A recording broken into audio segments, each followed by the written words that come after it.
Hello everyone, welcome to our channel Learn Karo, India's #1 platform for CUET and other entrance exams. I am Kiran Sharma, your mentor. आज हम discuss करेंगे अपने domain subject CUT के अंदर जो हमारा domain subject है accountancy, उसके सिलेबस के बारे में कि किस तरह के चैप्टर्स हमारे सीयूटी एग्जाम के अंदर आने वाले हैं और कितने चैप्टर्स हमारे इंपॉर्टेंट है या कितने चैप्टर हमारे इंपॉर्टेंट नहीं है, किस तरह की मार्किंग होने वाली है, कितने नेगेटिव मार्क्स हैं, कितने करेक्ट आंसर के लिए मार्क्स है, क्या स्ट्रेटजी हमें अपनानी है अपना पेपर सॉल्व करने के लिए, वो सारी चीज मैं आपको आज बता देने वाली हूं। तो सारी चीजें हम डिस्कस कर लेंगे। उससे पहले मैं आपके सामने कुछ लाइन्स बोलना चाहती हूं। ना पूछ कि मेरी मंजिल कहां है, ना पूछ कि मेरी मंजिल कहां है, अभी तो सफर का इरादा किया है, ना हारूंगा हौसला, ना हारूंगा हौसला, चाहे कुछ भी हो जाए, ये मैंने किसी और से नहीं खुद से वादा किया है, ये मैंने किसी और से नहीं खुद से वादा किया है। तो इसी तरह से आप लोग भी खुद से वादा कर लीजिए, प्रॉमिस कर लीजिए कि जो स्ट्रेटजी मैं आपको बताने जा रही हूं वो आप फॉलो करेंगे एंड आज से ही अपनी प्रिपरेशन में लग जाएंगे। YouTube पर हमारी लाइव क्लासेस स्टार्ट होने जा रही हैं, जो भी उनका शेड्यूल रहेगा वो आपको मिल जाएगा कि किस टाइम पर हमारी क्लासेस होंगी। आपको वो क्लासेस देखनी है और जो इंस्ट्रक्शंस दिए जाएंगे उनको फॉलो करना है। सीयूटी ने अपने एग्जाम की डेट्स अनाउंस कर दी हैं, आई होप आपने चेक कर ली होंगी। हमारा जो सीयूटी 2023 है वो हमारा कंडक्ट होने जा रहा है मई 2023 में। तो बहुत कम टाइम हमारे पास है, तो हमें अपनी प्रिपरेशन में लग जाना है, बहुत अच्छे से प्रिपरेशन हमें करनी है, 100 आउट ऑफ 100 मार्क्स स्कोर करने हैं। ठीक है, तो आइए देखते हैं क्या स्ट्रेटजी है हमारी, क्या सिलेबस है। क्वेश्चन के अंदर हमारे जो हमारा क्वेश्चन पेपर है उसके अंदर 50 क्वेश्चंस पूछे जाएंगे आपसे, जिनमें से आपको 40 क्वेश्चंस के लिए आंसर करना है। मींस 10 क्वेश्चंस के लिए आपकी यहां पर चॉइस रहेगी, 10 क्वेश्चंस के लिए। ठीक है, 50 क्वेश्चंस में से आपको ओनली 40 क्वेश्चंस अटेम्प्ट करने हैं। 5 मार्क्स जो है वो आपको करेक्ट आंसर के लिए मिलेंगे, बट अगर आप रॉन्ग आंसर सिलेक्ट करते हो तो 1 मार्क की क्या है, नेगेटिव मार्किंग है। ठीक है, 1 मार्क आपका कट कर लिया जाएगा एज नेगेटिव मार्किंग। तो आपको क्या करना है, मोस्ट अप्रोप्रिएट आंसर ही सिलेक्ट करना है, एकदम सही आंसर पर, करेक्ट आंसर पर ही टिक करना है, रॉन्ग आंसर पर टिक नहीं करना है, क्योंकि 1 मार्क आपके नेगेटिव मार्किंग के लिए काट लिए जाएंगे। समझ आ गई ये बात। और आई होप आप जो है बहुत अच्छा एग्जाम करने वाले हैं।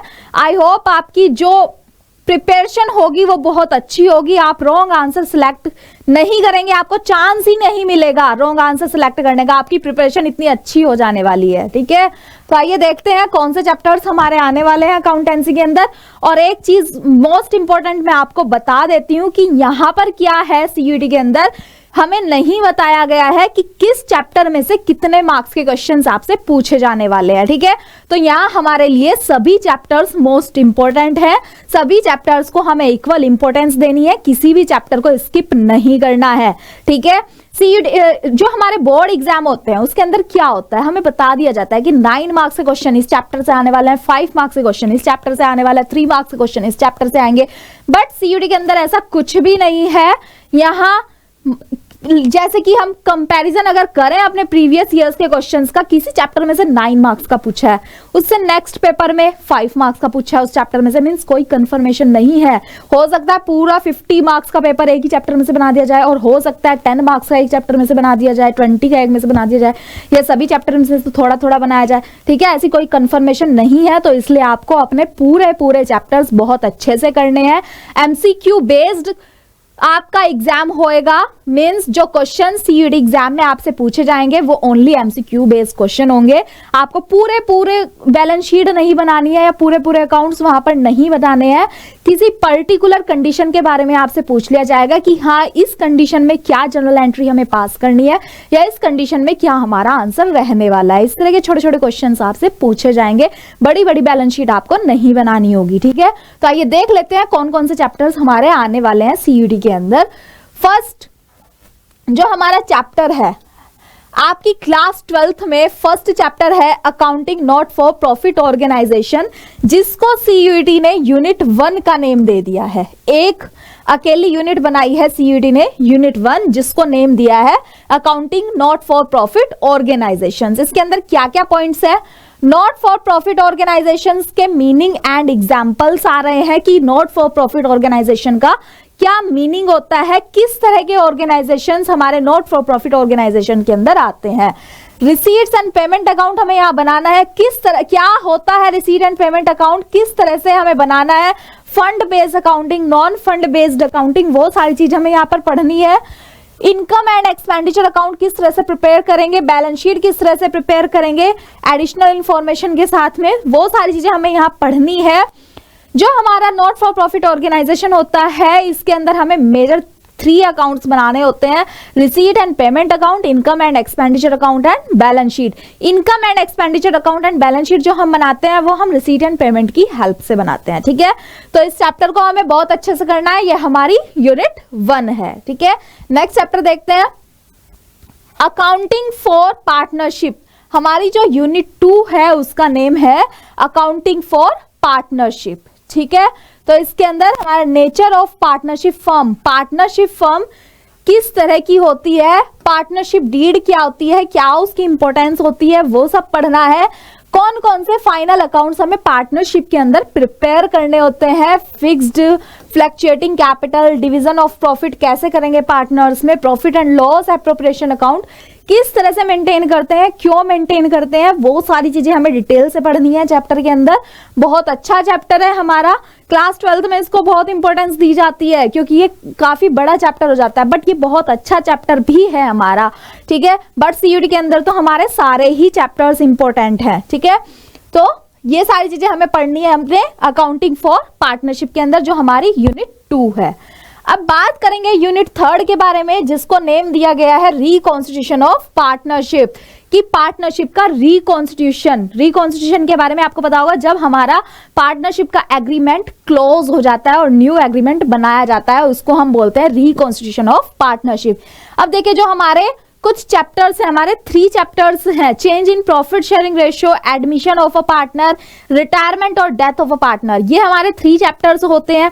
Change in profit sharing ratio हमारा क्लास 12th में 3rd चैप्टर है, admission of a partner 4th chapter है, रिटायरमेंट और डेथ ऑफ अ पार्टनर हमारा 5th चैप्टर है। बट सीईडी ने क्या किया है, इन तीनों चैप्टर्स को एक ही यूनिट के अंदर कंबाइन कर दिया है जिसको नेम दे दिया है रिकॉन्स्टिट्यूशन ऑफ पार्टनरशिप, ठीक है।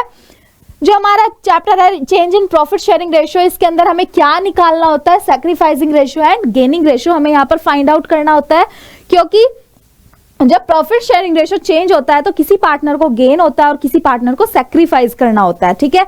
तो ये रेशियोज हमें यहाँ पर निकालने होते हैं।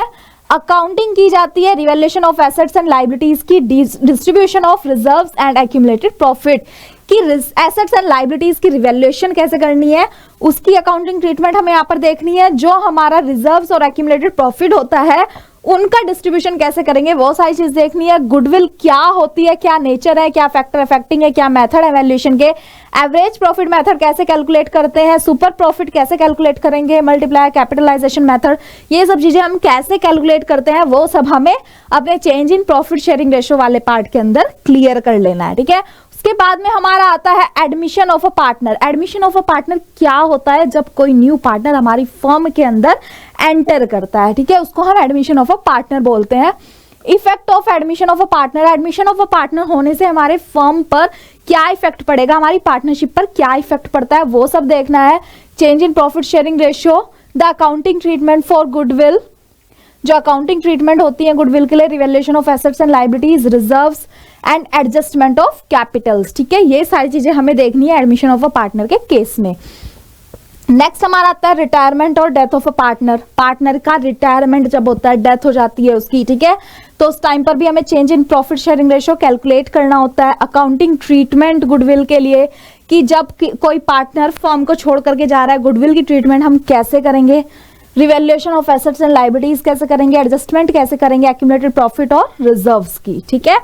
तो ये सारी चीजें हमें करनी है अपनी यूनिट रिकॉन्स्टिट्यूशन ऑफ पार्टनरशिप के अंदर, कि जब पार्टनर का एडमिशन होगा तो उसमें हमें क्या क्या ट्रीटमेंट्स करनी होंगी, क्या क्या कंडीशंस रहेंगी, जब पार्टनर की डेथ होगी तब क्या कंडीशंस होंगी, जो हमारी एसेट्स लायबिलिटीज होंगी, गुडविल होंगी, उनके साथ में हमें कैसे ट्रीटमेंट करनी होगी। तो ये सारी चीजें हमें अपनी यूनिट 3rd के अंदर पढ़नी है, ठीक है।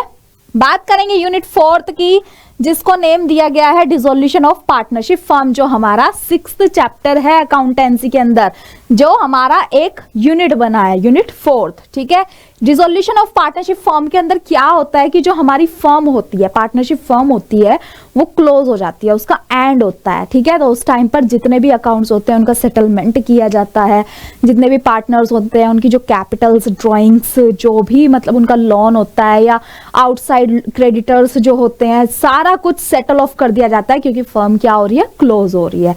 ठीक है, तो इसका सिस्टम थोड़ा सा अलग होता है। क्या मीनिंग होता है डिसोल्यूशन ऑफ पार्टनरशिप फर्म का, वो हमें यहाँ पर पढ़ना है। अकाउंट्स का सेटलमेंट कैसे करेंगे, preparation of realisation account, realisation account किस तरह से प्रिपेयर करते हैं। रियलाइजेशन अकाउंट जो होता है वो only dissolution of partnership firm के केस में ही हमें प्रिपेयर करना होता है।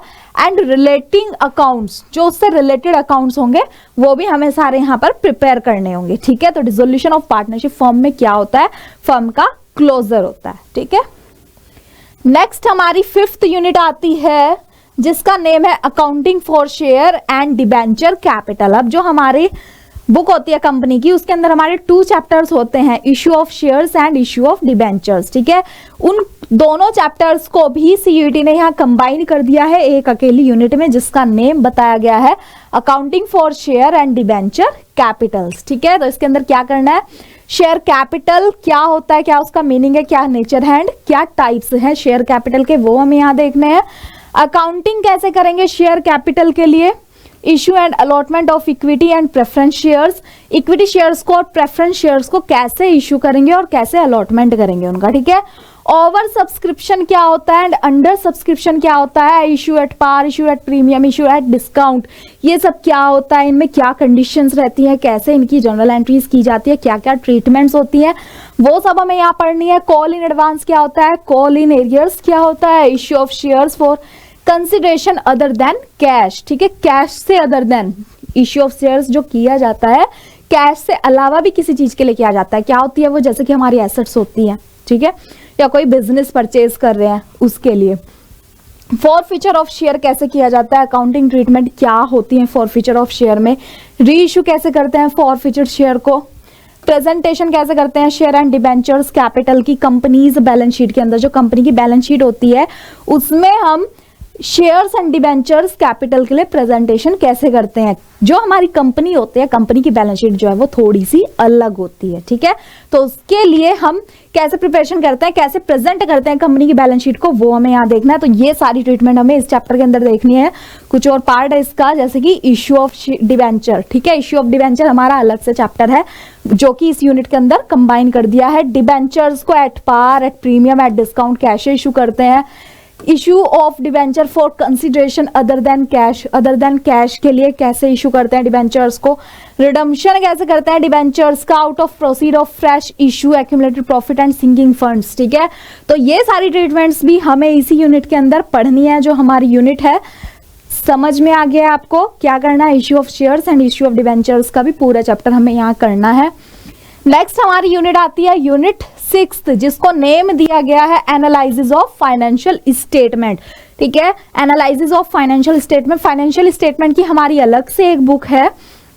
ठीक है, तो हमारी 6th यूनिट जो है उसके अंदर आती है हमारी एनालिसिस ऑफ फाइनेंशियल स्टेटमेंट। इसमें हमारे जो 3 चैप्टर्स हैं उनको 4 चैप्टर्स हैं, 4 चैप्टर्स को कंबाइन किया गया है। कौन कौन से हैं, financial statement of a company, financial analysis, tools for financial analysis and ratio वाला चैप्टर भी हमारा इसके अंदर है। 6th यूनिट के अंदर हमारे 4 चैप्टर्स आ रहे हैं। First chapter financial statement of company, जिसमें हमें प्रिपरेशन करनी है सिंपल फाइनेंशियल स्टेटमेंट्स की। ठीक है, जो हमें बताई गई है हेडिंग्स, मेजर हेडिंग्स जो हैं उनके अकॉर्डिंग हमें अपनी बैलेंस शीट प्रिपेयर करनी है। फाइनेंशियल एनालिसिस के अंदर क्या करना है, हमें फाइनेंशियल एनालिसिस का मीनिंग अच्छे से समझना है, क्या उसकी इंपॉर्टेंस है, क्या पर्पस है और क्या लिमिटेशंस है, वो सारी चीज हम इसके अंदर पढ़ेंगे। टूल्स फॉर फाइनेंशियल एनालिसिस में हम क्या पढ़ते हैं, कंपैरेटिव स्टेटमेंट है, कॉमन साइज स्टेटमेंट। ठीक है, कंपैरेटिव जिसमें कंपैरिजन हम करते हैं और कॉमन साइज स्टेटमेंट ये हम पढ़ते हैं टूल्स फॉर फाइनेंशियल एनालिसिस के अंदर। ठीक है, तो ये 3 चैप्टर्स हो गए हमारे। 4th चैप्टर है अकाउंटिंग रेशियो, जो हमारा इसी यूनिट के अंदर कवर अप हो रहा है। अकाउंटिंग रेशो में हमें अकाउंटिंग रेशो का meaning, objectives and types of ratios पढ़ने हैं। यहाँ पर हमारे बहुत सारे रेशियोज होंगे, जैसे liquidity ratio, solvency ratio, activity ratio, profitability ratio. जो हमारा लिक्विडिटी रेशियो है उसके अंदर आता है current ratio and liquidity ratio. Solvency ratio के अंदर आता है डेब्ट to equity, total asset to डेब्ट and proprietary ratio. Activity ratio के अंदर, एक्टिविटी रेशियो जो है उसके अंदर क्या आएगा, inventory turnover, debtors turnover, payable turnover, working capital turnover, fixed assets turnover, current assets turnover. ठीक है, ये हमारा एक्टिविटी रेशियो के अंदर कवर अप हो जाएगा। प्रॉफिटेबिलिटी रेशियो में क्या क्या पढ़ना है, gross profit, operating ratio, net profit ratio, return on investment, earning per share, dividend per share and profit earning ratio. ये सारी चीजें हमें प्रॉफिटेबिलिटी रेशियो के अंदर पढ़नी है। ठीक है, तो ये सारे रेशियोज हमारे आते हैं जो हमें अकाउंटिंग रेशियो के अंदर पढ़ने हैं। इसके बाद बात करेंगे सेवंथ यूनिट। सेवंथ यूनिट जो कि हमारा लास्ट चैप्टर है, वो हमारा यूनिट 7th के अंदर कवर अप हो रहा है, statement of changes in financial position. ठीक है, फाइनेंशियल स्टेटमेंट का लास्ट चैप्टर है ये, कैश फ्लो स्टेटमेंट। इसका हमें मीनिंग पढ़ना है, ऑब्जेक्टिव्स पढ़ने हैं, कैसे प्रिपरेशन करते हैं कैश फ्लो स्टेटमेंट की, वो हमें बहुत अच्छे से यहाँ पर समझ लेना है।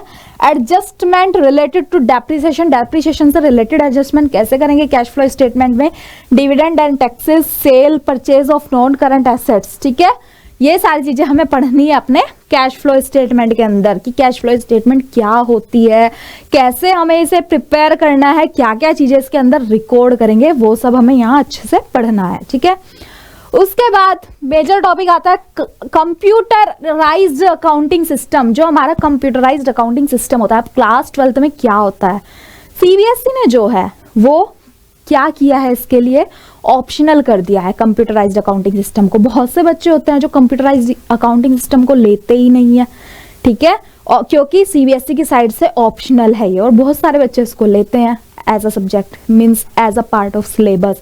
ठीक है, तो कंप्यूटराइज्ड अकाउंटिंग सिस्टम जो है वो सीबीएसई की साइड से ऑप्शनल है, बट सीईटी ने इसको कंपल्सरी किया है। ये सब्जेक्ट का पार्ट है और कंपल्सरी है इसको करना, इसको स्किप नहीं करना है। जैसे बाकी चैप्टर्स करने हैं ऐसे कंप्यूटराइज्ड अकाउंटिंग सिस्टम भी करके चलना है। ठीक है, तो इसमें जो हमारी फर्स्ट यूनिट है उसमें बोला गया है overview of computerised accounting system.